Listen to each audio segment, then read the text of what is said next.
मित्रांनो, घरोघरी मातीच्या चुली या मालिकेच्या येणाऱ्या भागामध्ये खरोखर एक भयंकर ट्विस्ट आलाय.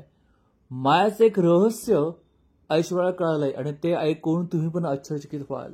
म्हणजे उद्याच्या भागात होतं काय, ऋषिकेश आणि जानकी एका गुरुजींकडे गेले असतात आणि त्यावेळेस गुरुजी तिला सांगतात की तुझं मागचं भूतकाळातलं कोणीतरी तुझ्या भविष्यामध्ये म्हणजे आजच्या वर्तमान काळात आलंय आणि ते तिला सांगतात की तू कुणातरी नक्कीच दुखवलं होतं.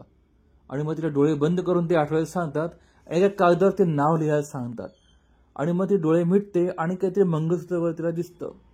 दुसरीकडे मात्र ऐश्वर्याला भेटते माया आणि मायाला ऐश्वर्या बोलते की तुझा आणि त्या बासमॅनचा काहीतरी संबंध नक्की आहे. मात्र माया बोलते माझा नाही तर जानकीचा संबंध आहे. म्हणजे नक्कीच माया आणि मास्कमॅन हे एकत्र आहेत असं मला तरी वाटतंय. कदाचित तिचा भाऊ वगैरे कोणीतरी असेल तो, ज्याचं बहुतेक लग्न जानकीशी होणार असेल किंवा त्याचं लग्न जानकीने मोडलं असं काहीतरी असेल. तुम्हाला काय वाटतं कमेंट करून जरूर कळवा.